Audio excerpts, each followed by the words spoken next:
Eu pedi para ser batizado porque eu estudava numa escola. Todo mundo era batizado e eu não era batizado. Nem entendia o que isso queria dizer, mas eu não queria ser diferente das pessoas. Então, esse é um exemplo de como esse catolicismo quase se impõe a você. O custo de você se declarar evangélico num passado mais preconceituoso com os tais crentes era alto. Por que você se declarar se você nem era praticante? Hoje, eu acho que como é mais absorvido pela sociedade, é mais factível você ver pessoas que falam: ah, claro, eu sou evangélica. Mamilos, mamilos, mamilos. Mamilos. Mamileiros e mamiletes, sejam muito bem-vindos ao Mamilos, o nosso espaço de diálogo de peito aberto. Eu sou a Cris Bartz. Eu sou a Juva Lauer e segure-se nas suas cadeiras, porque hoje o tema é polêmico. Vamos falar de religião. Quem diz que não se discute religião não conhece Mamilos. Há 10 anos a gente discute religião, sim, mas a gente não discute sozinho, a gente discute em boa companhia. A gente tem hoje Juliana Speer, seja muito bem-vinda ao Mamilos. Por que estudar religião? Como é que você se meteu nessa? O que você já fez relacionado a esse tema? Então,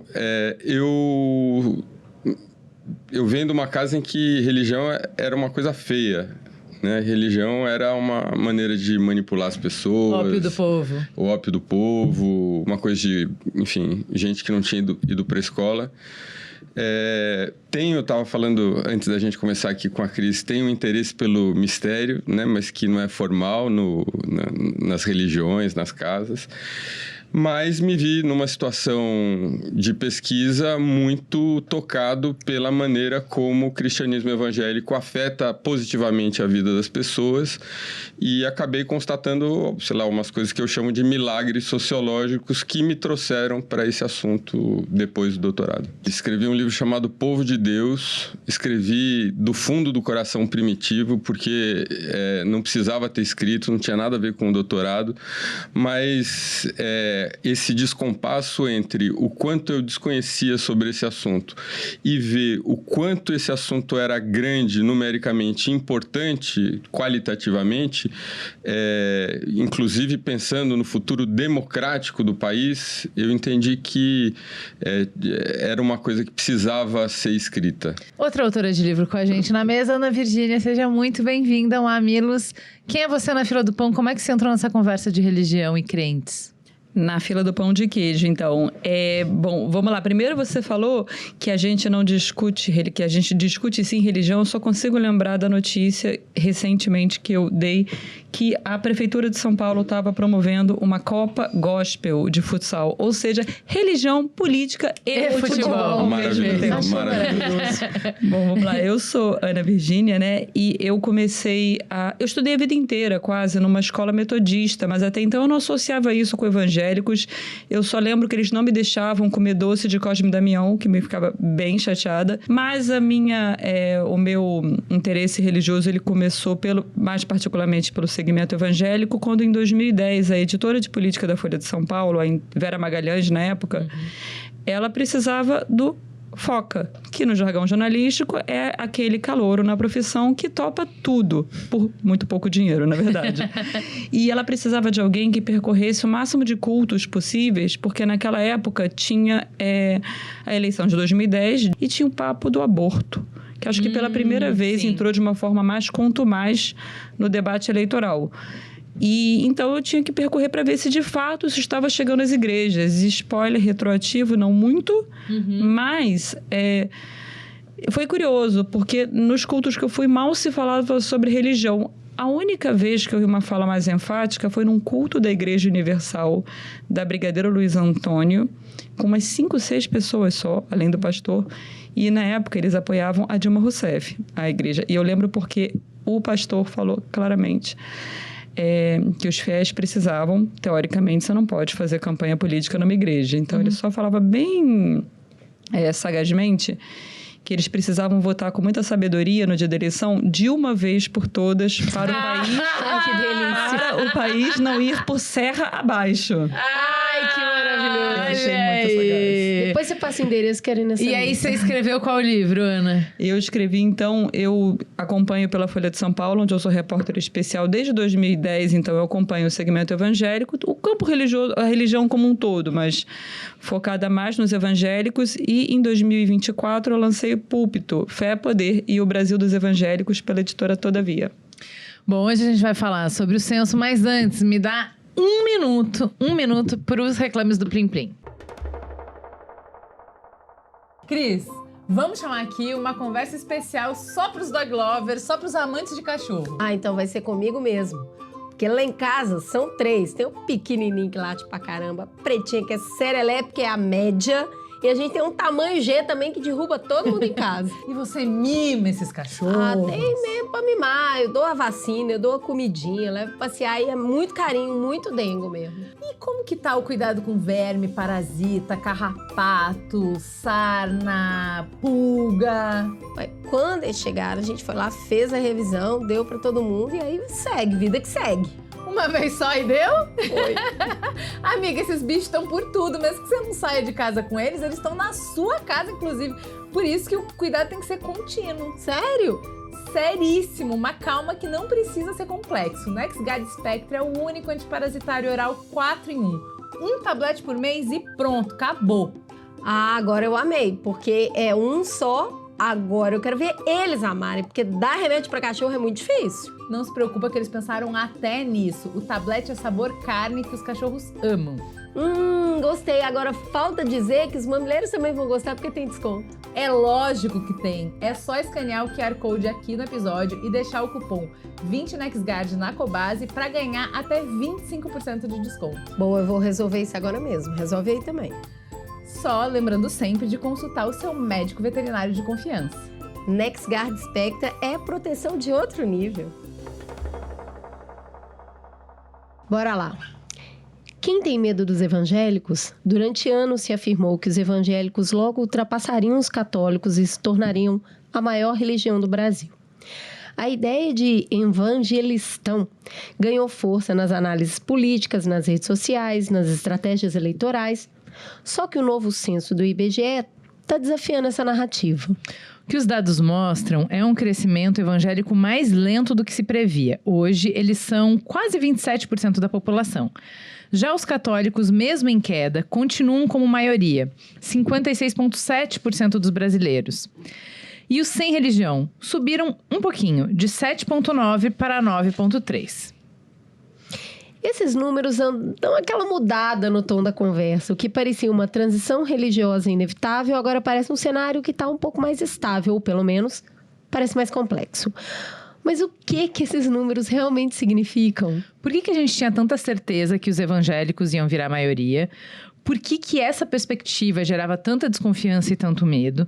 Por que a maioria católica tem ocupado cada vez menos espaço nos debates sobre religião, política e sociedade no Brasil? O que esses dados dizem? O que eles estão escondendo sobre quem somos enquanto um país? A gente está mesmo se tornando mais religioso ou mais pluralista? Ou mais fragmentado? O que a religião revela sobre as disputas que têm atravessado o Brasil de hoje, de classe, de moral e de poder? Mesmo para quem, como nós, não coloca a religião no centro da vida, essa conversa importa. Porque entender o campo religioso é fundamental para compreender o nosso país, tanto cultural quanto politicamente. Hoje a gente vai abrir esse mapa com mais cuidado, mais escuta e menos certezas. Pode ajoelhar e bora lá. Gente, vamos começar. Eu ouvi uns bafafás metodológicos. Como a gente vai partir desses números e vai usar esses números como base, porque é o que a gente tem para analisar? Uma breve análise, assim, um breve espaço de considerações metodológicas antes da gente entrar, então. Então, vamos lá. A gente teve esse dado aí de que os evangélicos seriam 26,9% e todo mundo, como assim? Nós esperávamos que já fosse em torno de 1/3 da população. Uhum. Era o que se lia exaustão em matérias, em análises. O que aconteceu? Para onde esse povo de Deus foi? Citando Juliano Spayer. Bom, primeiro a gente tem que considerar algumas questões aí. Número 1, o censo, o IBGE ele mudou a metodologia desse ano. ele excluiu pela primeira vez, quando ele foi fazer essa soma dos dados religiosos, toda a população abaixo de 10 anos. Tudo bem que na comparação em 2010 ele fez a mesma coisa, também estamos tirando de fora esse pessoal. O que acontece? Todo mundo sabe que os evangélicos, eles são muito mais jovens, por exemplo, do que o outro grande bloco religioso brasileiro, os católicos. Um dado rápido aqui para a gente ter essa noção. Quando você pega, então, na faixa de 10 a 14 anos, os evangélicos, em vez de serem em torno de 27%, eles são 31,6%. Já os católicos caem para 52%. Agora, se a gente pega a galera octogenária, 80 anos mais, os católicos são 72%, os evangélicos são 19%. Entendi. Então, a gente pode presumir que se a gente fizesse a moda antiga, a gente teria talvez 1%. Eu estou agora chutando, pois eu sou humanas até o final, até o chão. Mas eu acho que a gente teria, os analistas, os pesquisadores falam que, olha, algum % a mais é provável que a gente tivesse. Não é só isso. Eu acho que a gente tem que considerar que esse censo ele foi feito com contingenciamento de recursos, menos grana e também com menos tempo e foi feito logo lá na esteira da pandemia. Isso prejudicou. Pesquisadores também veem uma dificuldade de alcançar algumas populações periféricas. Você teve uma falha amostral maior, ou seja, óbvio que o IBGE ele não consegue bater literalmente em todos os domicílios e falar com todos os brasileiros. E tem também um engano aí que as pessoas acham que a religião é algo perguntado para todo mundo. Não é. A religião ela é perguntada, acho que se eu não me engano, em torno de 1 em cada 10 domicílios ganha o que a gente chama de relatório da amostra, né? Que é uma amostra ampliada que você passa o pão de queijo, passa o cafezinho para você ficar bastante tempo lá com o recenseador. Então, não é todo mundo. Então, com essa projeção, se você alcançou menos populações periféricas, por exemplo, e lembrando que os evangélicos são muito mais presentes na periferia, e você, ao mesmo tempo, não conseguiu falar com todo mundo, essa projeção pode ter sido prejudicada. Dito isso, ainda é o censo, ainda é o IBGE, ainda é a estatística mais segura que nós temos. Eu acho que a gente tem que olhar, claro, com alguma cautela, a gente não pode deixar de apontar essas questões, mas eu acho um espacato argumentativo, talvez um pouco elástico demais, de você falar que não fossem essas questões que eu apontei, os evangélicos já estariam próximos do que a gente falava que estariam. Não estariam. Tá bom. Eu acho que eu concordo, eu só queria acrescentar, e aí já não é um problema metodológico, né? Aí é uma questão que é dizer o que quer dizer ser evangélico. Quem se identifica como evangélico e quem aceita que aquela identificação seja de fato correta, né? Isso não existe no campo evangélico a princípio, né? Porque o evangélico não tem um papa para dizer quem é e quem não é e enfim, cada um meio que desenvolve aí a sua tradição.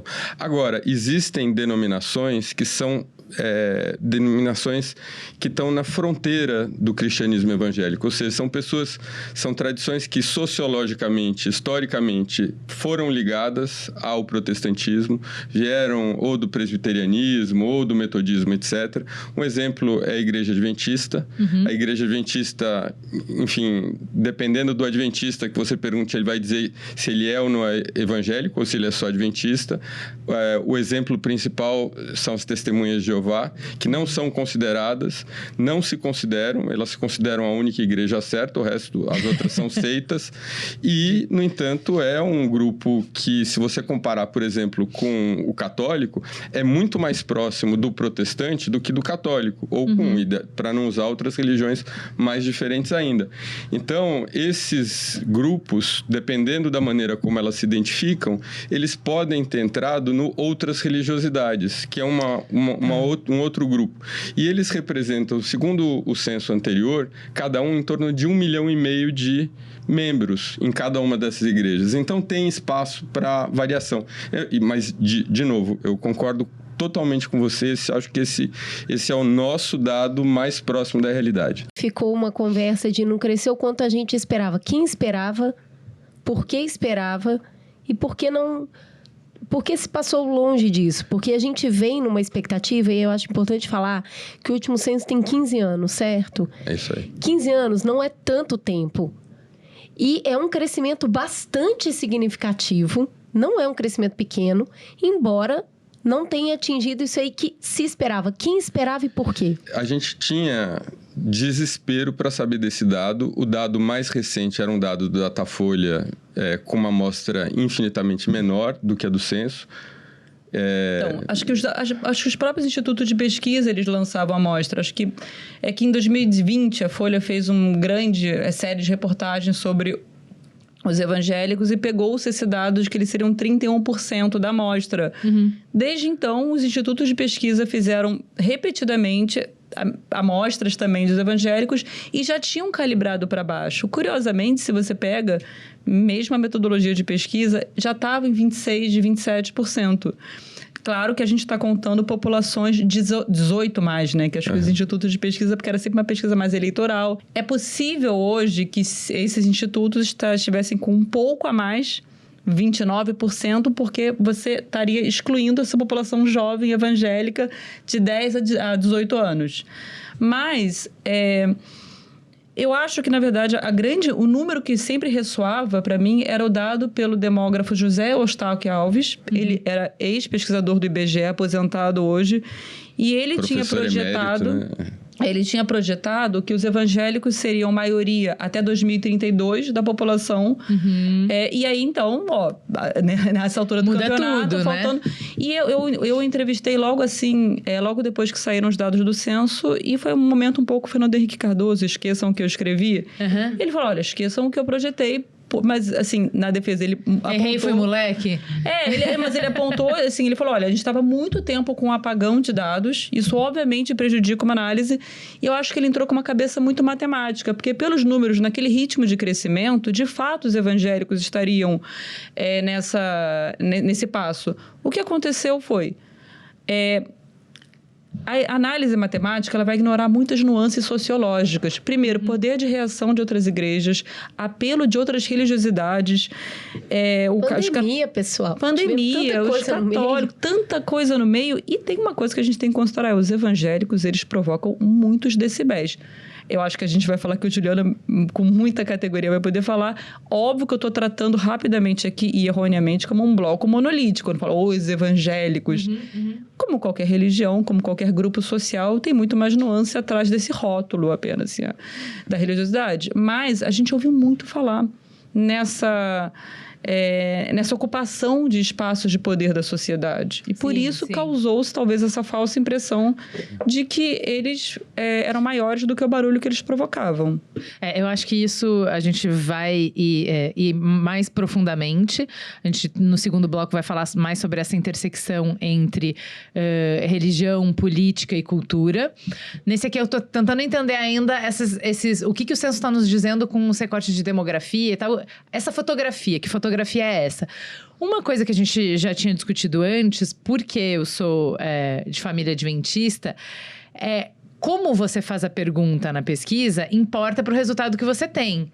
Por quê? Eu vou falar com o preconceito da onde eu vim de evangélica, tá? Bom, mas católico todo mundo né? Que bastou nascer, né? Aí tá fácil. Agora, se eu não fui na igreja no sábado, se eu comi carne de porco um dia, se um dia eu bebi... Aí veio o cara do censo em casa, já não tenho coragem de dizer que eu sou evangélico, que evangélico é esse? Né? Já faz um mês que eu não vou na igreja? Não recolhi o dízimo? Vou estar dizendo que eu sou evangélico? Eu posso ter as mesmas crenças, eu posso continuar... Mas se eu não tô fiel ali, eu não vou me considerar. Então, um pouco do que a gente fala do censo de... Como é que muda tanto de um censo para o outro a auto-identificação de raça? Depende da consciência que a pessoa toma, depende de quais são os critérios que ela tem. E que não são só delas, que são sociais também, que são coletivos e culturais também. Então, quanto nesse número tão grande de católico versus o número de evangélico, faz a diferença o que significa para cada um desses grupos se identificar como eu sou católico, qual é a barra... Gente, tô falando, né? Vai ver, o católico nem pensa isso. Tô dizendo da perspectiva que eu tinha de dentro da igreja. E qual é a barra pro evangélico? Faz sentido isso ou não? Ju, eu vou contar uma anedota porque eu acho que ela ajuda a explicar isso. Eu pedi para ser batizado em Minas Gerais. Então deu certo. Eu pedi para ser deu certo mesmo, inesperadamente. Mas eu pedi para ser batizado porque eu estudava numa escola aqui em São Paulo, Fernão Dias, e todo mundo era batizado. E eu não era batizado. E eu queria ser batizado, porque eu queria... Você era pagãozinho, tadinho. Isso, ou nem entendia o que isso queria dizer, mas eu não queria ser diferente das pessoas. Então, esse é um exemplo de como esse catolicismo quase se impõe a você. Um dado que eu amaria ver, e eu entendo que ele não existe por dificuldades metodológicas também de coleta de dado, é o católico que vai para a igreja. Porque daí a gente consegue comparar quem que está, de fato, praticando e as pessoas que estão flutuando, entram e saem. Mas esse dado não existe. Existe mais para evangélico junto com outras fontes de informação. Não, e acho que é aí que entram as pesquisas complementares. O Datafolha já fez algumas delas, né? Até com a coordenação do Juliano. Assiduidade. Quantas vezes você vai no culto, ou na missa, ou no seu ritual religioso? Você dá o dízimo? Você vai na escola dominical? Até umas questões sociológicas imbricadas aí. Você espera encontrar namorado lá? E profissão? Todas as relações, essa comunidade de fé que vai se criando. O Datafolha já chegou a medir também a questão praticante do católico, que é a mais forte. Hoje a gente também tem essa questão entre os evangélicos, né? Uma possível ascensão dos evangélicos não praticantes, a gente pode falar disso um pouco depois. Mas eu acho que tem um pouco isso, da gente entender, afinal de contas, o que faz você ser religioso e o que faz você ter essa herança geracional. Eu sou católico porque o meu pai falava que era católico, o avô falava que era católico, o bisavô falava que era católico. Mas o meu bisavô, minha bisavó, estava lá rezando o texto todo dia. É uma questão complexa quando a gente está lidando com o subjetivo, que é a relação com a crença, e está tornando isso um dado estatístico, né? E a gente precisa ter um voto de fé, de acreditar no que a pessoa professa. E que se ela entende naquela categoria, logo ela está. Porque é a relação... Eu posso mentir pro cara do IBGE, mas para Deus não. Então, eu conto aquilo que eu entendo que fala da minha identidade e, né, do meu papel social. Agora, quando a gente olha para esse crescimento do não... né, essa possibilidade do evangélico não praticante, isso também poderia ter a ver com o fato da religião já estar um pouco mais inclusa na sociedade, porque é isso, tudo que é muito novidade e é dogmático é seguido à risca. Mas com o tempo, a gente vai flexibilizando um pouco as regras. Isso pode estar se estendendo para o evangélico? Eu acho que pode sim. Eu acho não de uma forma tão expressiva numericamente. Quer dizer, precisamos de pesquisas para isso. A gente não tem, que eu conheça pelo menos alguma mais profunda. Mas não é o número de desengrejados? Não acho que seja a mesma coisa. Eu acho que são coisas diferentes. O não praticante é alguém que tem uma relação com a fé um pouco mais relapsa. E mesmo como a gente estava falando também, quem que faz essa baliza? Você precisa ir quantas vezes num culto ou numa missa? Deus, deuses, deusas, deuses, enfim. Não, o negócio o que estourou o Café com Deus Pai, sei lá, o podcast. Eu escuto Café com Deus Pai, eu não sei o nome de nenhum pastor, eu não leio a Bíblia, nem tenho a Bíblia em casa, tal. Mas eu escuto Café com Deus Pai, eu me considero lato senso, igual o católico se considerava lato senso, me considero evangélica. Mas esse é o evangélico cultural. Esse é um personagem novo. Ou né? católico cultural também, porque Ou tem muitos cristão, católicos, o cristão. Eu acho que existe sim isso, eu acho que são fenômenos que são gêmeos, talvez já que como é que é o gêmeo não univitelino, assim, não exatamente gêmeos idênticos. Você pode ser um desigrejado e se considerar uma pessoa praticante, porque você está todo dia lá orando. Está todo dia lá tendo a sua relação pessoal desinstitucionalizada com Deus, porque acho que tem a ver com a crise das instituições, de você não mais confiar num mediador. É um papo reto com Deus. Está aqui eu e Deus falando. E quando a gente pensa em católicos, o clássico, né? O católico não praticante, é alguém que não pensa em Deus. Fala que é católico porque eu sempre falei que eu sou católico, porque eu fui batizado, que nem o Juliano. Agora, o Paul Freestone, que é talvez um gigante da sociologia da religião, ele tem essa tese sobre o evangélico não praticante. De novo, precisamos de pesquisas para medir o quanto eles ocupam na população. Acho que ainda seria um número muito pequeno, um chute meu, mas basicamente para você se declarar evangélico no passado... quase sempre era o convertido, porque você numericamente não tinha evangélicos na população. Então, ninguém era evangélico. Você foi lá e se converteu. Isso vai se ampliando, um esquema de pirâmide quase religiosa, né? Então, agora que eu tenho o evangélico de berço com mais frequência, minha mãe já era, minha avó já era, minha bisavó já era, e a gente já consegue essa dimensão. Então, assim, basicamente, o custo de você se declarar evangélico num passado mais preconceituoso com os tais crentes era alto. Por que você se declarar se você nem era praticante? Hoje, eu acho que como é mais absorvido pela sociedade, é mais factível você ver pessoas que falam: claro, eu sou evangélica. Por quê? Porque todo mundo da minha comunidade é. Pô, vou no culto de vez em quando e tal, mas não deixo de fazer nada que o meu pastor fala que eu não posso fazer, que a Bíblia fala que eu não posso fazer. Sexo antes do casamento, bebida não está proibida pela Bíblia, beijo para quem não... Como eu falo, Jesus Cristo nunca transformou água em Coca-Cola, né? Transformou em vinho. Mas, o pastor fala que eu não posso beber, eu bebo, vou... A vida do mundo, né? Cair no mundo. Flex. Então eu acho que é mais factível você ver o evangélico não praticante hoje do que há 20 anos. Muito legal. Agora, vamos pro demográfico que mais me interessa, que é qual é a cara desse evangélico, né? Porque onde ele tá, onde que ele é a maioria, a gente tem uma série de preconceitos relacionados, e um deles é de que é coisa de pobre, né? Quem é? Qual é a cara desse... Que fotografia que a gente tem desse evangélico? Eu acho que isso é uma coisa que a gente sempre repete, né, Juliano? Que é muito importante frisar. A cara evangélica típica, isso a gente pode medir desde 2010 e ainda permanece hoje, é preta, pobre e feminina. Perdão, é negra, pobre e feminina. Pretos e pardos, sobretudo mulheres, são a maioria nas igrejas, e vêm de classes mais baixas. Hoje a gente pode dizer, o que o censo nos mostra com muita confiança, é que a religião mais negra do Brasil, dessas que aparecem no censo, é a religião evangélica. Eles estão concentrados mais no norte e também no centro-oeste.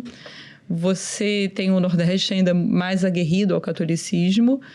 E acho que isso é assim, é a religião do povo. É uma religião mais do povo, não quer dizer que seja a única religião do povo. Mas essa é a cara típica do evangélico brasileiro.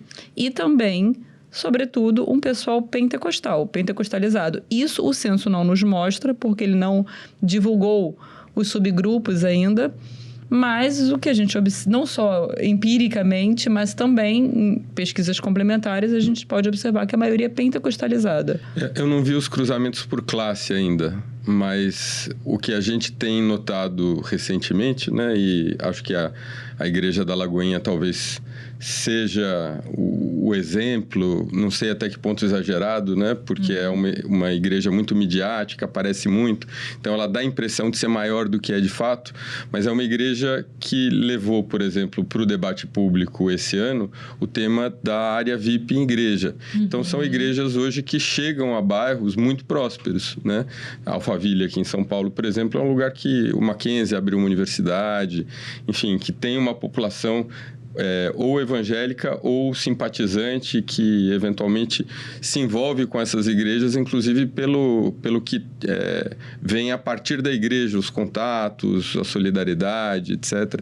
Então é um fenômeno que está saindo desse contexto e desafiando pesquisadores, né? Porque historicamente, na disciplina, na sociologia, a gente diz que a igreja está lá no lugar do Estado.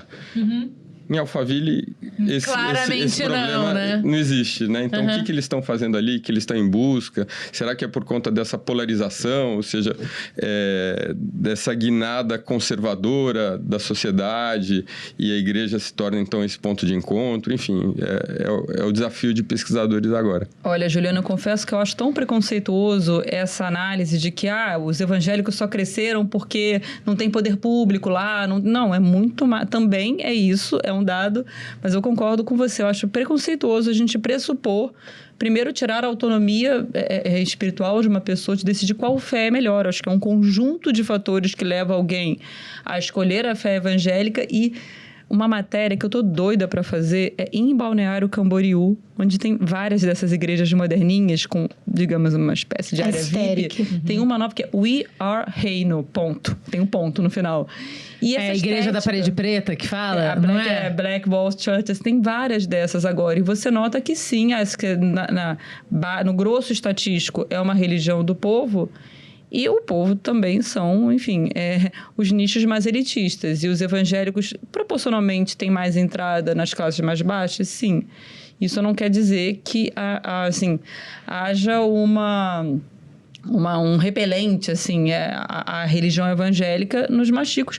Até porque a teologia da prosperidade, por exemplo, ela tem um apelo muito forte também, essa meritocracia, toda essa ideia carregada, assim, em alas expressivas do evangelicalismo, ela tem um apelo forte nos ditos empreendedores, tanto da base quanto do topo.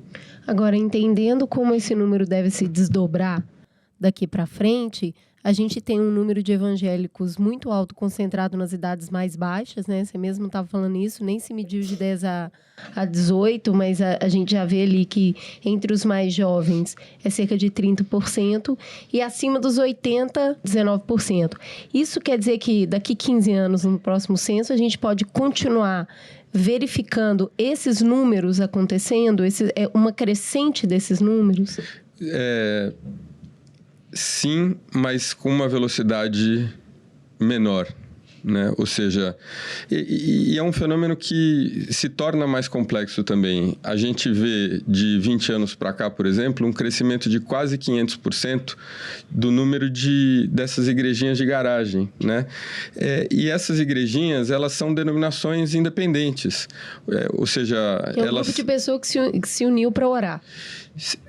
Muitas vezes resultado de briga em igreja ou do chamado de uma determinada pessoa que não tem formação teológica, mas que se sente ali movido pelo Espírito e que faz ali uma construção de fé que mistura a história pessoal com experiências anteriores que ele teve.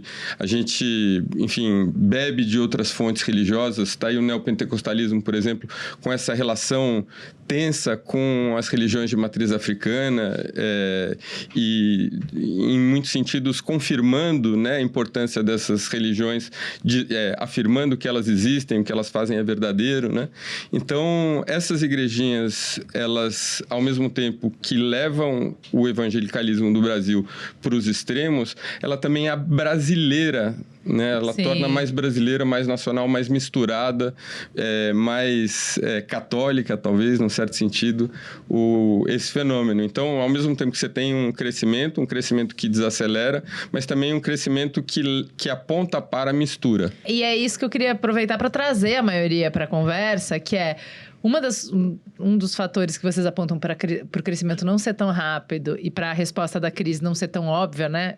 Esses que são mais jovens vão crescer e vão aumentar, engrossar as fileiras, e os mais velhos vão morrer e vão diminuir a fileira, é a reação, inclusive, da Igreja Católica.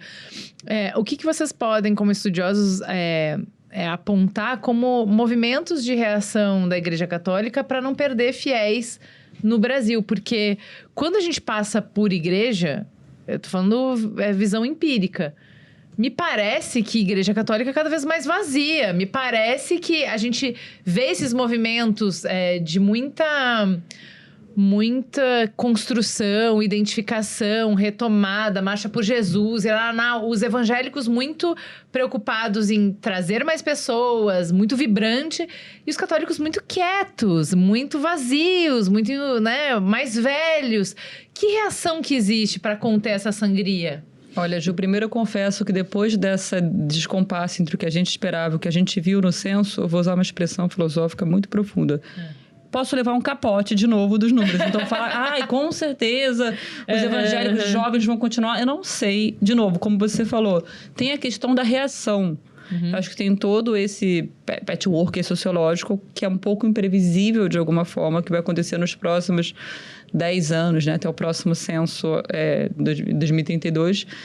Eu acho que a gente falou tanto de por que os evangélicos cresceram no ritmo que cresceram, e a gente também pode falar por que os católicos caíram menos do que o previsto.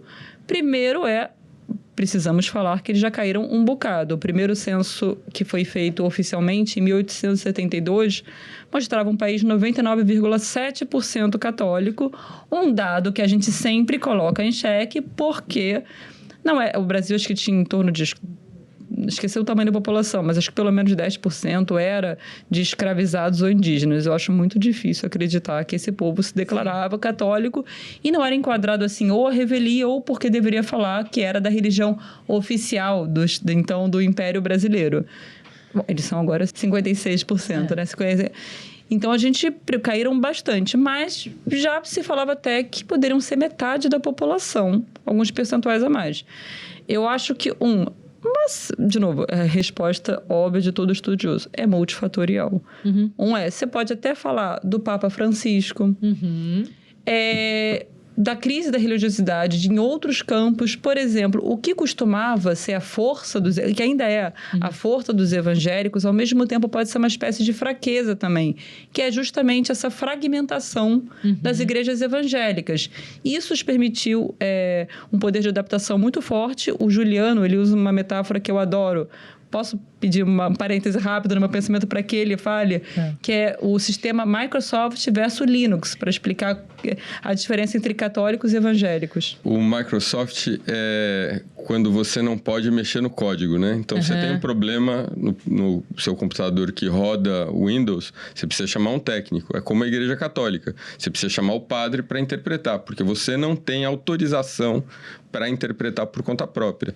Já no código aberto do Linux, que é o modelo protestante, você não só pode, como você deve. Tanto que você precisa aprender a ler a Bíblia. Você não pode acreditar no que o outro está falando. Você precisa ler e interpretar, e daí na hora que você interpreta, você, enfim, traz muito da sua vivência, de onde você está, e esse se torna um modelo, acho que cristão, mais adaptativo, que é Ao mesmo tempo que é mais complexo, a barreira de entrada é maior, se você for pensar que você tem que saber mais. É mais confortável e mais fácil. Não necessariamente saber mais, mas eu acho que esse poder de customização que você tem da fé... Eu vou usar um exemplo que eu sempre uso, que eu adoro, assim. Você tem fé... Você tem igreja para tudo, evangélica para tudo, para fã de heavy metal, a Crash Church, mas tem até igreja que aceita fazer culto para pet. E eu falei que eu queria fazer essa piada porque a piada é... Então, o culto é liderado por um pastor alemão. Eu adoro essa piada. Mas, por que eu falei que isso ao mesmo tempo pode ser uma fraqueza? A fragmentação é tamanha que, às vezes, nessa fluidez da sociedade, que está tudo muito embaralhado, as pessoas podem querer se apegar a uma coisa mais sólida, milenar. Previsível, que não vai mudar. Enquanto tudo tá conforto. líquido, aquilo ali não. E bem ou mal é aquilo. Aí você tem uma disputa entre pastores, aí teologias, aí olha, um pastor fala que pode isso, outra igreja fala que não pode aquilo. E aí também, assim, olha, essa teologia parece esburacada. E aí tem a igreja católica, essa Microsoft, que tá lá. Olha, ela não vai falhar com você como Linux, que vai falhar, pode falhar com você. Não depende só das pequenas igrejas, das grandes igrejas adaptarem. Assim, a Igreja Católica está lá como uma grande resposta para você. Tem um dado contraintuitivo também, que foi o antropólogo Rodrigo Toniol que me atentou para ele. Assim, a gente tinha um costume muito de falar, mas também está muito difícil formar padre. E, de fato, se você vai nos confins amazônicos, se você está numa aldeia indígena, você vai ver assim, uma escolinha, um postinho de saúde e uma igreja evangélica, falada na língua indígena em questão. Muitas vezes os próprios indígenas são os pastores. Isso é só um exemplo de como, de fato, tem uma a vantagem da descentralização, né? É óbvio, uma capilaridade maior. Só que o que é contraintuitivo é o número de padres não está mais caindo no Brasil. Eles até cresceram um pouco. O número de freiras está. Isso e a gente sabe que no Brasil essa rede católica maior, essa comunidade católica, ela era muito focada nessa figura feminina do cuidado, né, das freiras e tal, colégio de freiras e tudo isso. Isso a gente pode analisar numa outra aba, mas não está caindo. Então a igreja tem algum poder, tem mais paróquias também, elas pararam de cair, voltaram a crescer. Ainda assim, nada comparável ao poder, ao milagre da multiplicação de templos evangélicos no Brasil. Então, você tem aí uma reação da Igreja Católica, inclusive, quando a gente para e pensa, mas olha só a bancada evangélica, mas olha só como eles estão no... Olha quantos na grade televisiva, nas redes sociais. Cara, os maiores fenômenos de redes sociais ainda são padres.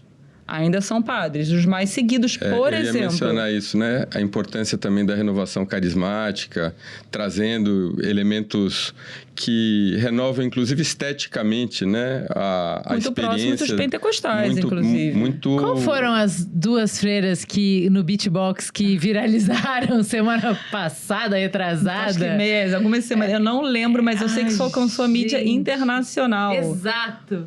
E também tem uma questão, eu falei, né? Dos papas. O último papa foi muito pop, o Papa Francisco. Mesmo João Paulo tinha uma questão da juventude muito forte.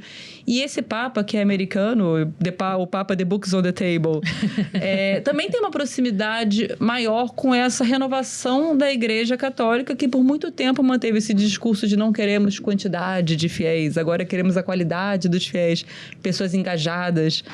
Mas você tem aí uma Igreja Católica que também reage. E só para não deixar aqui uma última coisa, o que a Ana falou aqui, acho que resume o ponto. Eu adicionaria aí o fato de que a tensão que a Igreja Evangélica vem trazendo para o Brasil, em geral, principalmente por sua influência crescente dentro do governo e a maneira como muitas vezes ela acaba sendo vista como um agente agressor da sociedade, e com esse envolvimento progressivo de pastores milionários envolvidos com política, etc., principalmente nas 2 últimas eleições, vai criando um ruído dentro das igrejas que elas deixam de ser esse espaço em que as pessoas vão porque elas estão machucadas, que é meio que a finalidade da igreja, né? Ou seja, cura. Eu preciso de ajuda. E daí eu preciso de ajuda e tá lá o sujeito, não, porque você precisa votar desse jeito e fazer isso, etc.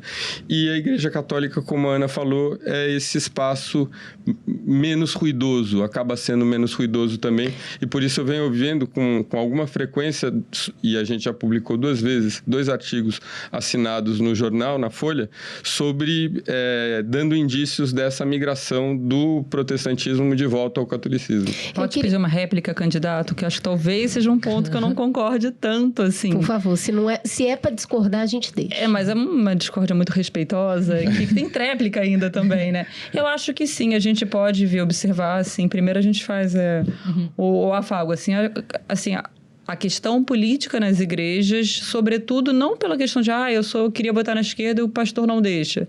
Acho que tem uma questão de, olha, eu vim aqui para orar, para procurar um abrigo espiritual e vocês estão lá matracando sobre política. Trazendo o ruído de fora para dentro. Isso pode acontecer, mas eu acho que existe um pouco de...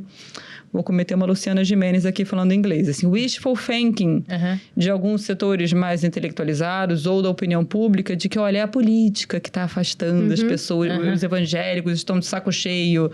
E mesmo essa migração para o catolicismo ainda é um nicho muito urbano, mais escolarizado, com uma renda maior. Não sei, a gente não tem números, na verdade, para ver isso. Eu tenho direito à tréplica, então. Não, mas não tem. Mas dito isso, eu acho que essa premissa de que é a política que repele os evangélicos das igrejas, que poderia estar brecando um crescimento mais acelerado...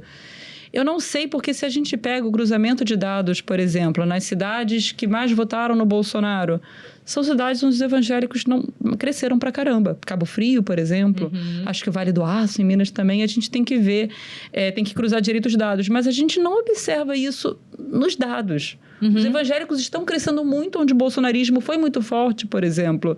Acho que isso acho que acontece, mas é um pouco mais residual do que falam, porque me dá a impressão de que é o fator que alguns pesquisadores veem como um fator principal para isso. E eu acho que ele é um fator coadjuvante. Assim, ele não ganha o Oscar de protagonista. Ele é coadjuvante, acho que tem muito mais a ver com uma espécie de saco cheio das instituições como um todo e do pastor querendo ditar regra na sua vida. Se você pode namorar com quem, se você pode fazer o que antes do casamento ou depois do casamento. E também, aí vem um fenômeno que é muito...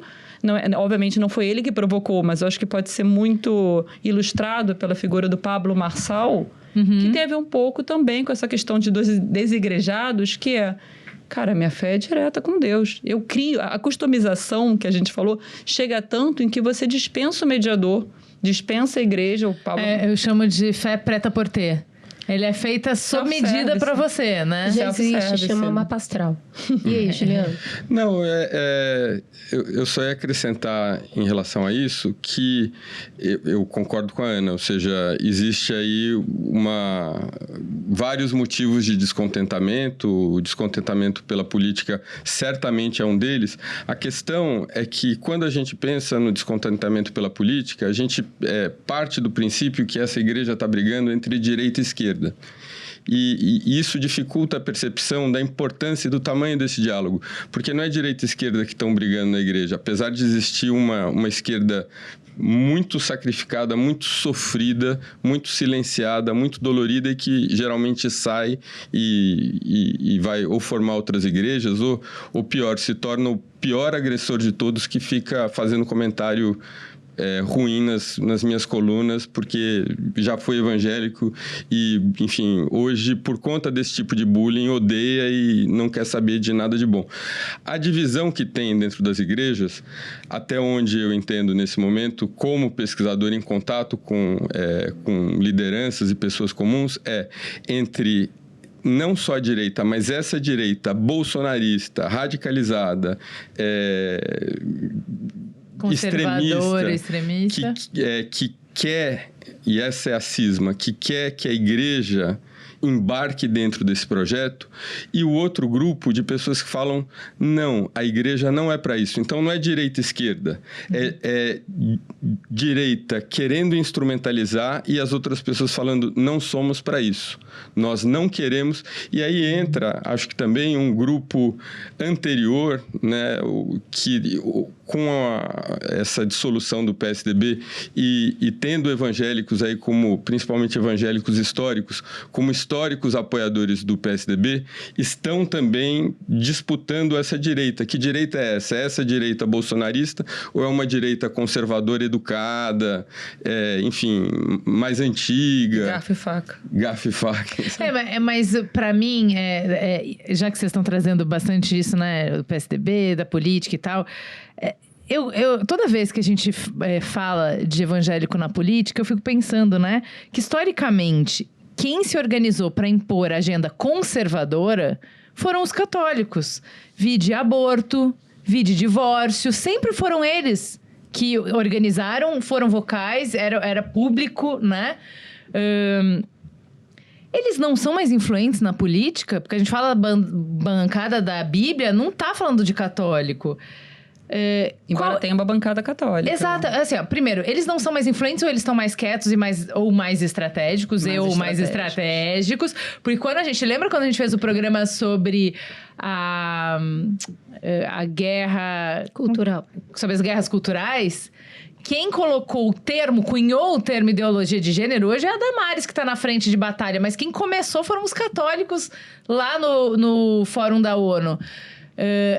E como é que é a disputa de poder dentro do movimento conservador entre católicos e evangélicos? 2 comentários rápidos. Primeiro, quando a gente fala dos católicos, acho que também pelo sinal trocado, que é os evangélicos, os católicos, eles, por exemplo, fizeram parte da fundação do PT de uma forma muito forte, né? O Celso de Rocha Barros, no livro dele, PT Uma História, ele conta bem como ele acredita lá 1/3 dos fundadores do PT estariam ligados às comunidades eclesiais de base, à teologia da libertação.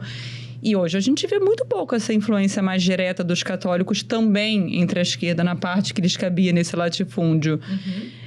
Uma pesquisa, salvo engano, acho que é do ISER, do Instituto de Estudo da Religião, muito importante, mostra a articulação dos católicos no judiciário. A gente tem uma coisa, primeiro, óbvia, assim, o Código Canônico não permite, por exemplo, candidatos católicos. Então, você nunca poderia ter uma bancada com a chancela oficial da igreja, do padre, do bispo. Isso não pode, de cardeal, enfim, não pode. Você não pode ter um título eclesiástico e concorrer numa eleição. Você tem a bancada católica que existe ligada muito agora ao movimento carismático, tá lá. Tem cantor gospel, tem gente na órbita dessa igreja, mas não com os cargos oficiais. Ainda assim, a gente pode lembrar da força que tinha a cúpula católica ao longo da história do Brasil. Quando Getúlio Vargas, que era um agnóstico, proclama Aparecida como padroeira do Brasil, se não me engano, em 1931... Aquilo foi um claro agrado ao bispado do Brasil. Então, quando você vê no golpe de 64... o apoio que teve essa liderança católica da época, assim, mesmo em Aparecida você tinha muitas movimentações assim, aos golpistas, aos militares golpistas. Então você agora parece um pouco quem organizou as marchas, né? Família, tradição, propriedade, então, igreja. Pessoal, mas aí a gente não está falando não é de linguagem? Porque se a gente mostra a linguagem das religiões evangélicas como um tom mais alto, chama mais atenção, faz muito barulho, e a gente sempre teve a linguagem da Igreja Católica mais gregoriana, mais suave, mais sofisticada. Então, as coisas continuam a acontecer como sempre foram. E a gente vai acabar vendo mais o barulho dos evangélicos na política do que a influência dos católicos. Cris, você tem toda a razão. Aliás, eu queria enfaticamente sugerir que vocês tragam o Rodrigo Toniol aqui, porque ele tem que vir do Rio, né? Ele agora na Europa, mas já ele está de volta, porque ele é a pessoa que vem falando sobre essa invisibilidade do catolicismo e de quanto ela pode ser conveniente, ou seja, no sentido de... Estratégica, no sentido de estar presente, por exemplo, dentro do judiciário, por exemplo. O Rodrigo escreveu algumas vezes, né? Quando a gente vai olhar para as pessoas que estavam falando sobre o golpe que foi planejado... Esse mais recente agora? Quem aparece são padres. Ali, ele fala, a gente vai falar de um Brasil evangélico quando você tiver evangélicos dentro dessa esfera. E ele lembra da importância do catolicismo nas Forças Armadas, por exemplo, no Judiciário. Inclusive, me interessa, enquanto estratégico, que a atenção esteja em outro lugar e não em mim.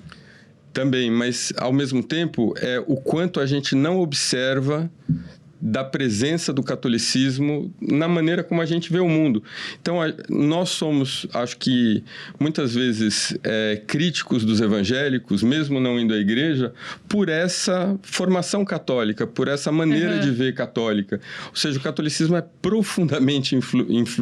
Está na nossa estética, está numa série de coisas que a gente observa. Agora, eu queria arriscar um dado aqui, segura essa. Se esse crescimento não tão acelerado como se esperava, vou fazer um paralelo com o programa que a gente acabou de colocar no ar, que a gente foi discutir de novo o mercado de trabalho à luz de 7 anos da reforma trabalhista. E todas as pesquisas que a gente usou mostram um cansaço das pessoas com essa vida de ter virado autônomo, né? Esse empreendedor. Cada 10 empreendedores, 8 gostariam de voltar a ter carteira assinada. A gente poderia interpretar nesses dados do não crescimento esperado o início de um cansaço dessa teoria da prosperidade? A teologia, né, da prosperidade. Isso. Olha, eu fui pego desprevenido. Eu não me lembro eu entendo que dentro do protestantismo, curiosamente, né, internamente, o protestantismo ele se critica para dentro, né? Então você dificilmente vai ver alguém, talvez um pastor batista, mesmo um presbiteriano, que tem diferenças profundas, por exemplo, com essas igrejas do dinheiro, de ficar rico, etc., falando isso publicamente, né? Porque há um entendimento, entre outras coisas, de que essas igrejas cumprem um propósito, que elas trazem as pessoas num primeiro momento. Mas esse tipo de cansaço existe, né? Esse negócio de eu ser um empreendedor de mim mesmo e dar conta de mim mesmo está muito pesado, está massacrando as pessoas. Então, talvez eu gostaria realmente que Deus provesse, talvez um pouco, entendeu? Estou muito cansado. Tem aquela analogia feita antes, como a Igreja Católica ser, depois de, enfim, uma coisa mais estável, né, diante de um mundo de mudanças. Ao mesmo tempo, bem recentemente, aqui agora em junho, o Datafolha lançou publicou uma pesquisa que fala que ainda 6 em cada 10 brasileiros abrem mão da CLT. Ainda é uma maioria do país que abriria mão em torno desse empreendedorismo. Quando eu sempre friso a questão da autonomia da fé, que é muito mais ampla do que se pressupõe, aquela ideia que eu ojerizo, pelo menos, de que o fiel é quase sempre um cordeirinho manipulado por um pastor na pele de lobo. É o que mais me irrita nessa conversa. Basicamente, olha, se você se converte evangélico ou continua evangélico, e também outras fés praticantes, assim, que você vai ter, você tem que tirar alguma coisa disso. A teologia da prosperidade tem muito a ver com uma sociedade que você faria com Deus, e isso quem falava era o próprio bispo Edir Macedo, em que os dois lados têm que ser, assim, Deus tem que ganhar e você tem que ganhar. O que você está tirando daquilo? Eu acho que tem talvez algum movimento pendular aí. Olha, o empreendedorismo está me enchendo o saco, volta para a CLT. Eu não aguento ser massacrado numa escala 6x1 para ganhar miséria e não ver um caminho da prosperidade na minha vida. E prosperidade, lembrando, não tem apenas a ver, a teologia da prosperidade, né, com dinheiro no bolso. Tem a ver com prosperar na vida amorosa, tem a ver com prosperar na saúde, essa bonança espiritual como um todo, e não só para o além-vida, né? Para o reino do céu. Uma abundância aqui, né? Uma abundância aqui e agora, né? Então, acho que tem muito a ver com isso. Eu acho que a partir do momento em que ele nota que, não tá rolando, eu tô sendo enganado, pode ser. Agora é terreno especulativo aqui, né? Pode ser que isso mostre uma fatiga aí. Desse material aí espiritual não está dando certo para mim. Então, o que eu vou buscar? Não, ia só acrescentar que, ao mesmo tempo, dentro do campo evangélico, a vida dentro das igrejas, mesmo aquelas que não abraçaram a teologia da prosperidade, ela vem, de alguma forma, adicionando, adquirindo, trazendo para dentro da igreja essa ideia de que você mostra que é abençoado por Deus a partir das coisas que você tem. Então, no lugar que eu fiz pesquisa, na frente da Assembleia de Deus, que definitivamente não é uma igreja neopentecostal, as pessoas iam de carro, mesmo aquelas que viviam perto, para mostrar que tinham carro ou a moto.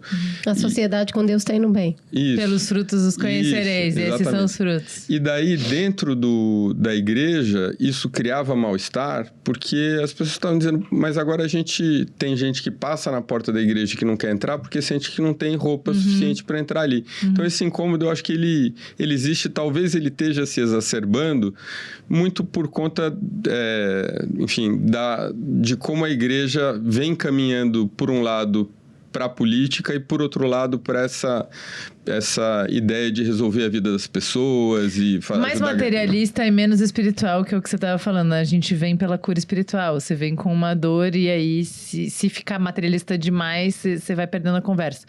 Tem um ponto que eu acho curioso da gente pensar, amarrando várias coisas que já passaram por aqui, né? Que você estava falando, Juliano, do quanto...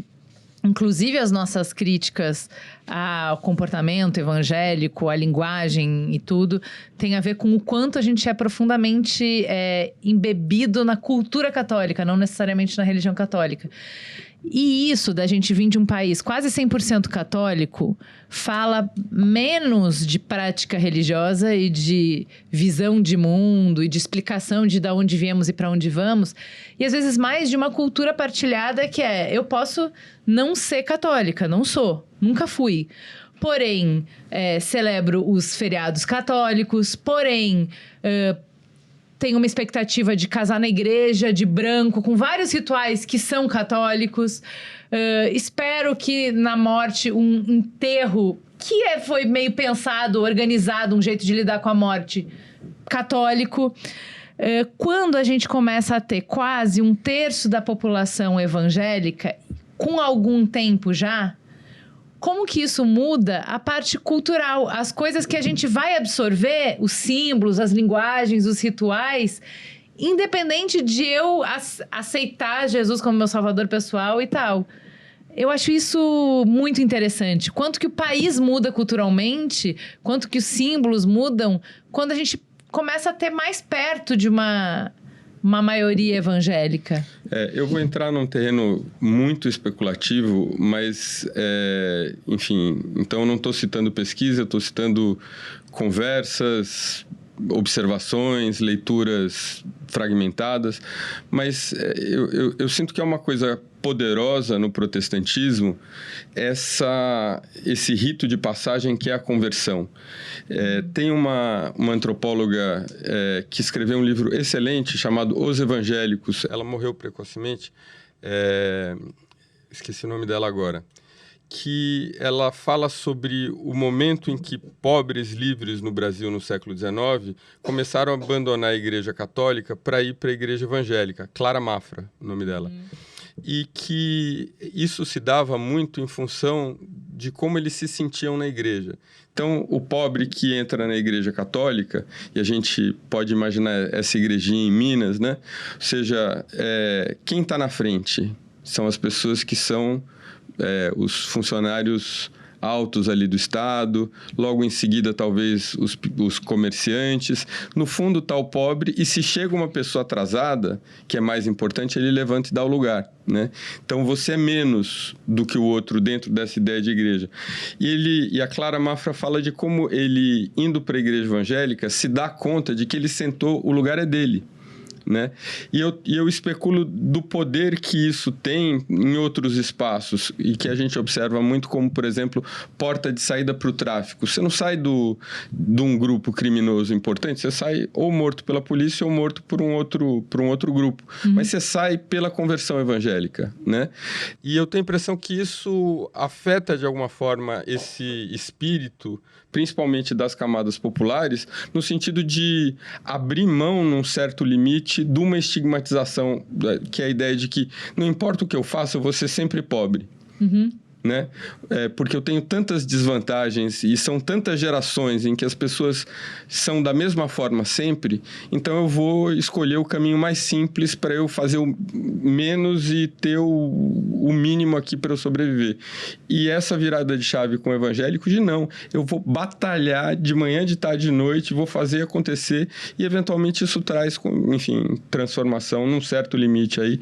Óbvio, muita frustração também para aqueles que não dão certo, né, em relação a isso. Eu vou fazer um complemento meramente ilustrativo e por isso mesmo muito simbólico dessa mudança. Quase citei Pablo Marçal. Mindset católico, o software católico para o código católico para o código evangélico. Assim, qual que era a expressão popular que todos nós falamos e falávamos, assim, interessa católico ou não? Vixe Maria, Nossa Senhora, meu Deus do céu. Verdade. Todo mundo fala isso, né? Agora, se você vai, ainda sobretudo nas periferias, mas cada vez mais incorporado, interjeições, mesmo por não evangélicos, que aí está repreendido. Sim. Linguajar, uma linguagem muito típica dos evangélicos, mesmo estabelecimentos com nomes... Abençoado. Abençoado. Eu chamo as minhas duas filhas de consagradas. Sempre... Então, eu acho que existe essa preocupação, essa especulação nessa fórmula de que o Brasil fica cada vez mais evangélico e os evangélicos cada vez mais brasileiros. E aí? Se eles virarem maioria, a gente não vai mais ter carnaval? E São João? São João, e 12 de outubro, dia de Aparecida, já que os evangélicos não veneram santos e, portanto, não veem a mãe de Jesus, Maria, como uma santa, apenas uma mulher muito maneira. E também, assim, quando você pensa, o que vai acontecer, então, com o Brasil? Os símbolos, eles vão mudar? Porque está muito incorporado, quem não é... Eu não sou católica e eu tô lá pulando São João. Mas com certeza, culpa, certamente. Né? Culpa católica todos têm, mesmo quando culpa não cristã, é católica. já dá para ampliar tudo.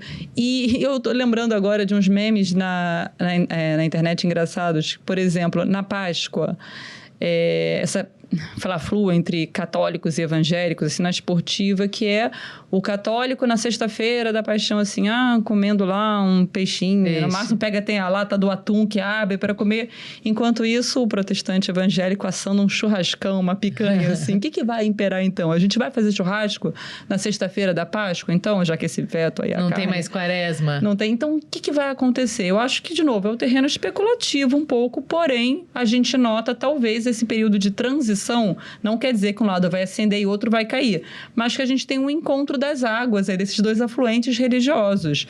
Você tem muitos códigos católicos que ainda prevalecem na nossa cultura, Vixe Maria, mas também cada vez mais incorporados esse mindset evangélico na cultura popular. Eu acho que dá pra mexer em tudo, menos no feriado, Ana. Mas acho que aí eu nunca vi evangélico falando: não, gente, não vou comemorar isso, eu vou trabalhar porque não é da minha religião. Eu sou evangélica, então eu vou trabalhar. Nesse lugar brasileiro, quando você fala os brasileiros estão ficando cada vez mais evangélicos e os evangélicos ficando brasileiros, na minha cabeça, o que eu escuto? Vai fazer um samba e vai ser um pouco de cada coisa. Porque o Brasil é o único lugar no mundo que você pode ter umas 3 religiões e tá tudo bem.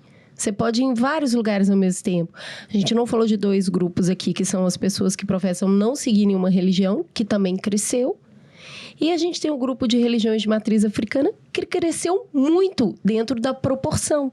Em números absolutos ainda são pequenos, mas saiu de 0,3 para 1. É o maior crescimento que teve desse grupo. O que esses dois grupos menores, né, das pessoas sem religião e das pessoas de religião de matriz africana, representam, mediante esses 2 grandes grupos que são os que dominam a conversa, que são os evangélicos e os católicos, onde entram essas outras culturas que elas estão crescendo ali na margem. Nos 18 meses de pesquisa de campo, num bairro de 20 mil pessoas, eu vi um que virou e falou assim: eu sou ateu. Eu sinto que esse é um problema tão grave de comunicação entre elite e o resto do país. Uma elite que se espelha muito no modo de ser, em tradições mais identificadas aí com a Europa, com o mundo rico. As pessoas sem religiosidade, é importante notar que isso não é sinônimo de ateu e agnóstico, né? Que a gente confunde. Se eu não me engano, não sei se a Ana, com a sua memória enciclopédica... 615 mil ateus no censo de 2010, 0,4 ou 3, alguma coisa da população. Agnósticos eram menos ainda. E a Regina Novaes, antropóloga, eu fiz uma matéria recentemente justamente sobre os não religiosos, pessoas que não declaram uma religião. E ela lembrou que de 2000 para 2010 o salto foi até bem maior, foi de 4 e alguma coisa para 7,6 agora. Alguma coisa assim. E, na época, muitos pesquisadores saudaram os ventos secularizantes, como se a gente fosse virar uma Europa descrente, já que a não religiosidade mais agnóstica é mais forte lá. E quando o censo não liberou em 2022 esses subgrupos para saber quantos ateus e agnósticos temos entre nós, acho que eu vou ser um pouco ousada de falar que ainda continua ínfimo. O Brasil é um país que crê. Acredita em Deus. Então, para mim, o sem religião tem muito mais a ver com o que a gente falou sobre a crise das instituições, de você ter uma relação com o sagrado mais individual, menos dependente de um pastor, um pai de santo, um padre que vai te dizer o que fazer, o que mandar. E, de novo, assim, é a via expressa para você falar com Deus ou seus deuses, quem for que seja. Inclusive um mix, né? Ou seja, você vai na Umbanda, ao mesmo tempo que você vai na missa. Na cartomante. Faz horóscopo. Muito isso. Eu fui no 2 de fevereiro, na Bahia, que é dia de Iemanjá, e vai todo mundo no dia de Iemanjá colocar flores e depois vai todo mundo para a igreja. Mas porque tem pode. muito isso. E faz tudo ao mesmo tempo, inclusive... É que tem uma questão específica da religião evangélica. Porque pode. A religião evangélica, ela tende a ser um pouco mais restritiva. Exato. Você não pode. Não quer dizer que nenhum evangélico faça, que não vai se consultar, mas tem uma interdição maior para você fazer essa peregrinação religiosa e até você, enfim, esse self-service da fé. Embora aconteça. Agora, tem esse ponto importante sobre as religiões afro-brasileiras que você mencionou também, né? Primeiro, você mesma falou, assim, tem essa dupla nacionalidade, essa dupla ou até tripla, quádrupla pertença religiosa. Você, na hora, chega lá, o cara fala, o que você é? Tá bom, então eu sou católico. Então eu sou... Mas também frequento o terreiro, você vai na igreja católica, mas você vai no São Cosme e Damião do terreiro, mas você vai no templo budista, então tem esse mix. Mas, ao mesmo tempo, tem uma coisa que eu acho muito importante falar. Existia, talvez a partir de um certo umbiguismo desse nicho aí mais escolarizado, estudioso, sudestino também, que falava, tá embranquecendo a religião afro-brasileira. Eu mesma confesso que já falei isso várias vezes. Toda vez que eu vou num terreiro, muitas vezes para pesquisar e tal, eu tô vendo muita gente branca, o que tá acontecendo? Aí você tinha essa repetição maçante, massiva e tal, de tá embranquecendo e tal. E os dados do censo não mostram isso acontecer. Eles mostram, primeiro, tem o número geral, né? A parcela de brancos nessa fatia foi de 47% em 2010 para 42% agora. Ainda assim, os católicos são mais brancos ainda. Os evangélicos não. Os evangélicos não. De novo, é a religião mais negra do Brasil, desses grandes grupos religiosos. Mas também, mesmo se você pega... detalhar os dados mesmo. Isso foi uma análise feita pelo Delta Folha, do grupo de análise de dados da Folha de São Paulo. Eles falam, olha, se você pegar no Rio Grande do Sul, onde vai se falar, mas Rio Grande do Sul tá lá, né? Um bando de branco, é por isso que as religiões afro-brasileiras são muito presentes aqui. Mas, das 45 das 50 cidades com mais adeptos, a maior parcela não vai ser branca. Também, ao mesmo tempo, quando você vai pegar as capitais brasileiras que registram um aumento dos brancos na proporção, por exemplo, Salvador, que é uma das cidades mais negras do Brasil, a capital mais negra do Brasil, ela aumentou a fatia de brancos nessas religiões. Então, agora tem que investigar, ainda não saberia dizer, mas talvez nesses grandes grupos urbanos você veja isso acontecendo. Ao mesmo tempo, eu acho que é um crossover, uma correlação com uma questão racial, assim, o número de negros no Brasil aumentou porque as pessoas passaram a se autodeclarar mais pardas, mais pretas, uma percepção que por um racismo estrutural histórico talvez não ocorresse no passado. E também acho que a gente tem que lembrar da atuação forte dos movimentos negros para essa retomada desse orgulho religioso, acho que também faz parte aqui. Mas é importante a gente falar que esse dado, esse embranquecimento, por hora... Os números são conflitantes, assim, algumas capitais sim, algumas cidades sim, mas no panorama geral, não é o que a gente observa. Eu não queria que a gente terminasse sem a gente falar porque a gente passou por aqui bastante com... não cresceu tanto quanto se esperava, mas o barulho que eles fazem, a representação que eles têm, a cobertura que eles têm de mídia é muito grande. O que vocês veem como estudiosos de pânico moral relacionado ao crescimento de evangélico ou ao espaço que eles ocupam ou querem ocupar na sociedade? Eu acho que o exemplo principal disso, para mim, é o tema do traficante, do narcopentecostalista. Né? Ou seja, do traficante pentecostal. Nunca se falou da religião do traficante antes, né? Ninguém falou de traficante católico. E não tem ateu no Brasil, então onde ele estava? Todos os outros eram católicos, mas nunca se falou. Na verdade, muitos deles eram, inclusive, de religião afro-brasileira, fechavam o corpo, misturavam elementos católicos com elementos de religiões afro-brasileiras, que era aquele São Jorge, Xangô. Então, estavam lá com a correntinha dele cruzando o corpo e tudo isso, estavam lá com Nossa Senhora. Mas um reparo rápido aqui, eu concordo que existe um pânico moral forte sobre isso, mas também, ao mesmo tempo, se você tinha um traficante chamado Peixão, que colocava uma estrela de Davi no topo do complexo, rebatizado por ele de complexo de Israel, e proibia algumas religiosidades e mandava pintar o muro com Nossa Senhora Aparecida para colocar versículos bíblicos, eu acho que essa presença mais ostensiva ela foi marcante e ajudou também a alimentar, acho corretíssima análise, um pânico moral hiperbólico, porque os dois lados estão muito desconfiados um do outro, né? Ao mesmo tempo que esse negócio do intervalo bíblico é isso. Como assim? Agora, por um lado tem um grupo que fala, mas a gente tem que fazer, todo mundo vai ter que ir lá orar com uma Bíblia, versus mas deixa eu orar com a minha Bíblia se eu quiser. Se eu quiser. Então, uma coisa começa a anular a outra. Eu chamo de um pouco reação caps lock. Eu acho que o Juliano vai sentir muito isso nas colunas da Folha. Em reportagens que eu faço sobre o tema, tem sempre um comentário caps lock. Tá vendo? Evangelistão mesmo. Essa Esse ideia que é pejorativa, né? Essa ideia vem dos haters, assim. Então, aí, curiosamente, mesmo quando o pastor Henrique Vieira, de credenciais insuspeitas de progressismo, eu brinco que ele é muito mais progressista do que amigo meu com bonezinho do MST e Ecoback na Santa Cecília. Mesmo quando ele está lá falando, então tem um candidato, pastor Henrique Vieira. Pastor não pode. É pastor. Se fosse um candidato de esquerda de verdade, não tava. Por que tem que ter título religioso? A gente vai ter que lidar com essa ambivalência de amar o pastor Henrique e o padre Júlio. Você vai ter seus religiosos de estimação. Agora, ao mesmo tempo em que o pastor Henrique Vieira foi eleito pela esquerda progressista. Foi eleito pelos evangélicos. Não pelos evangélicos. Não pelos evangélicos.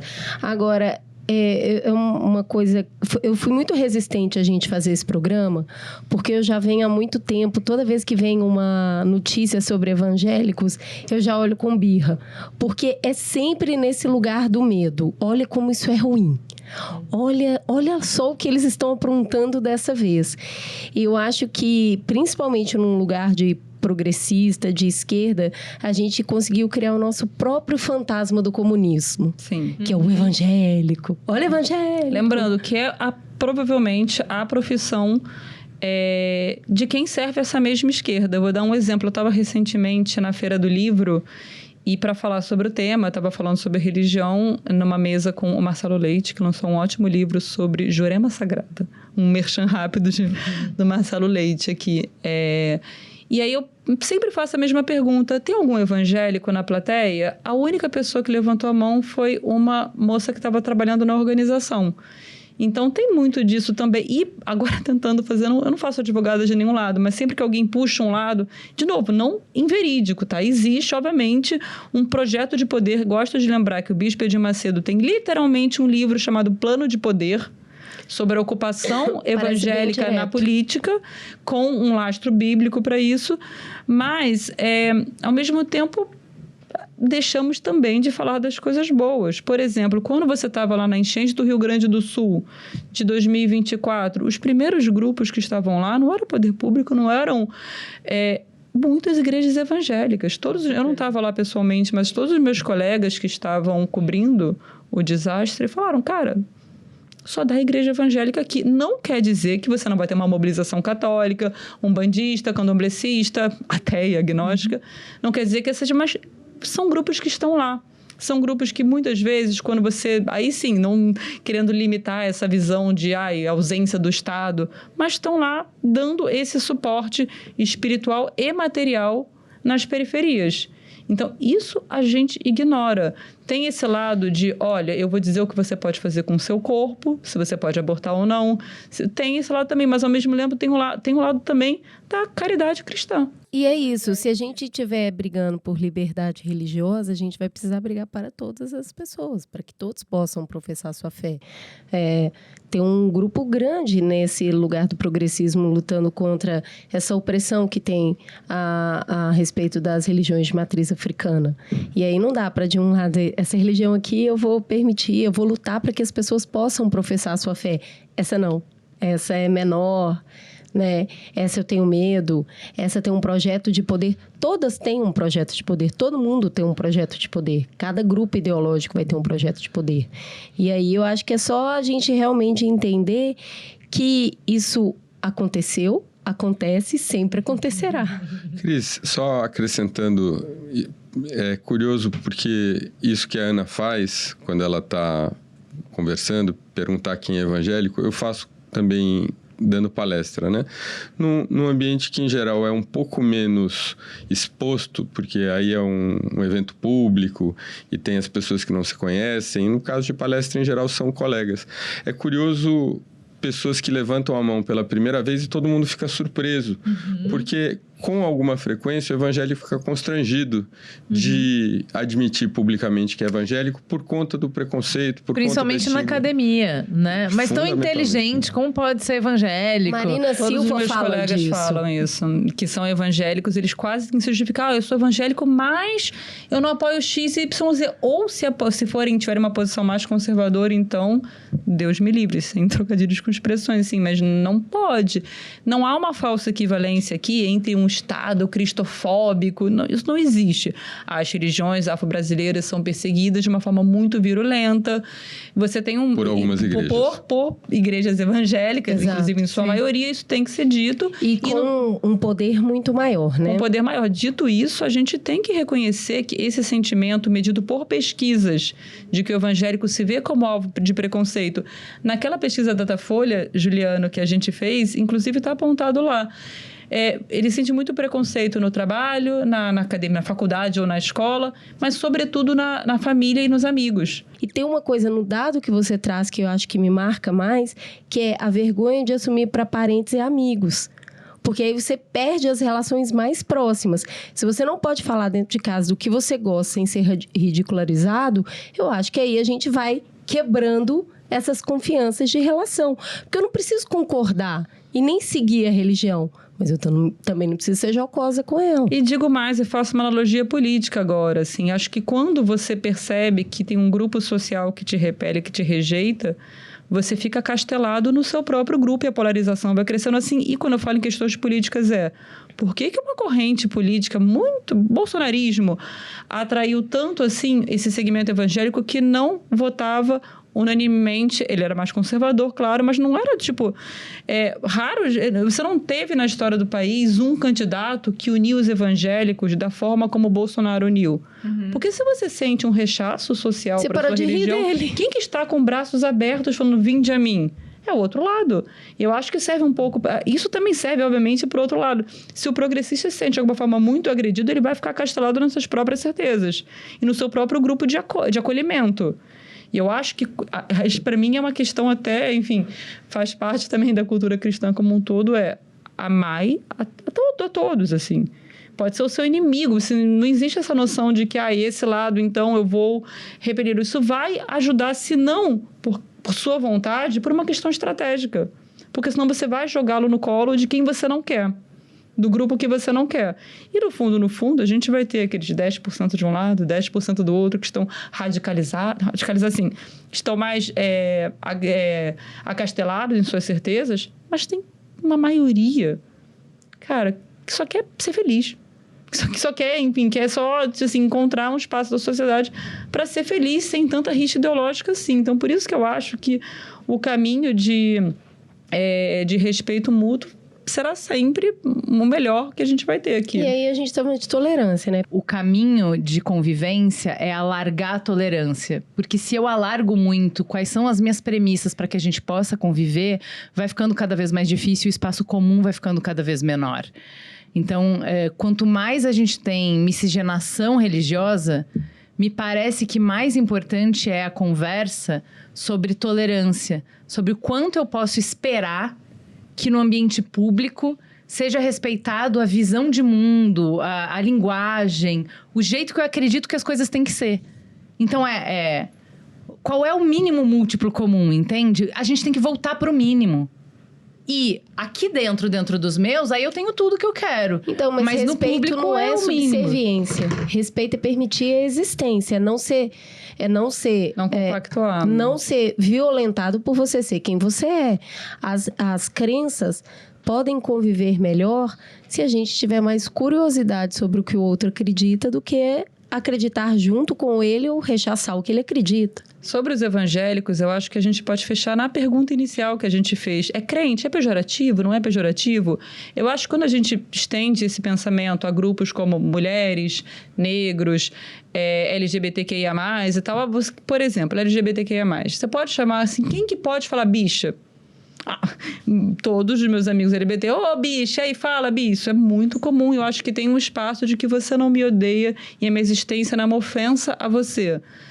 Eu acho que quando a gente pensa no crente, parte um pouco desse pressuposto. Se quando a gente rotula dessa forma tão pejorativa de que a sua existência é uma ameaça existencial a essa ideia da sociedade que eu tenho, se você parte desse pressuposto, você não pode usar.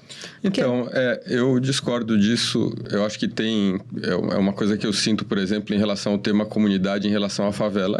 É até uma conversa meio comum entre os antropólogos, né? O quanto o termo comunidade acaba sendo alguma coisa que soa elitista e que fala quem está de longe, vendo de longe, querendo parecer bacana. E que o favelado se chama de favelado.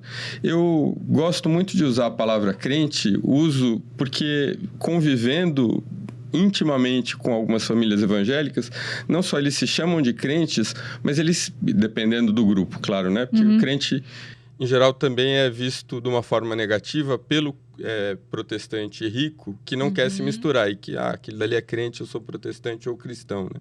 Mas que brinca com o termo crente também. E eu sinto nos espaços em que eu convivo bastante com o evangélico, usando naturalmente o termo crente, eu nunca achei que eu tivesse, e nunca ninguém me deu a entender que eu estaria sendo desrespeitoso com eles. Tanto que a gente até escolheu colocar esse o título do nosso livro. Mas eu concordo com você, Juliana. Eu acho que você conquistou esse lugar. Exato. Aí, essa como a Tem gente que fala. ter intimidade. Tem que ter o respeito, assim. Você não parte da sua comunicação com a comunidade crente. Eu também falo crente, eu também uso crente em matérias. Eu acho que você conquistou. Você não chega de cara com uma forma de... um rótulo pejorativo em cima dessa comunidade. O problema é quando fala coisa de crente desgraçado mesmo. Aí... pouco diferente, de novo, assim. O contexto da palavra também. Não é que você tenha que ser crente para usar o crente, assim. Não é que você tenha que ser isso para... Mas eu acho que a gente concorda aqui. Acho que você garantiu esse lugar. A questão é da comunidade, do respeito básico que a gente estava falando.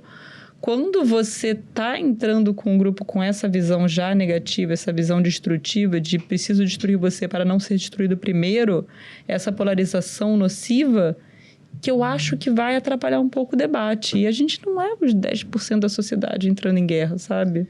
Mas é isso que eu tô te falando do pânico moral. Os sinais de pânico moral é como é que a gente combate o voto evangélico, por exemplo. Essa pergunta em si já carrega o pânico moral. E é lotado disso. Se a gente for pegar qualquer discussão política, principalmente do nosso campo de esquerda... a gente vai ter uma série dessas perguntas que não é a resposta. A pergunta em si já está embebida no pânico moral. De que todas essas pessoas desse bloco homogêneo são um perigo, uma ameaça ao nosso jeito de viver e de ver a sociedade. Aí o problema. Aí é um problema. Eu termino esse programa com muita fé que as coisas vão melhorar. Força, foco e fé. É isso. Se Deus quiser, tudo melhora.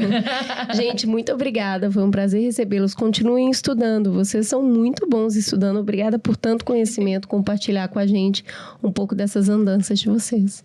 Obrigado pelo convite, foi ótimo. Obrigada pelo debate, pelo convite. Foi ótimo também. Temos um programa? Temos um programa, fica gostosa a sensação de um Mamilos polêmico no ar. Se você gostou, compartilhe com seus irmãos de fé, seja o algoritmo que você quer ver no mundo. Mamilos. Mamilos. Mamilos. Mamilos.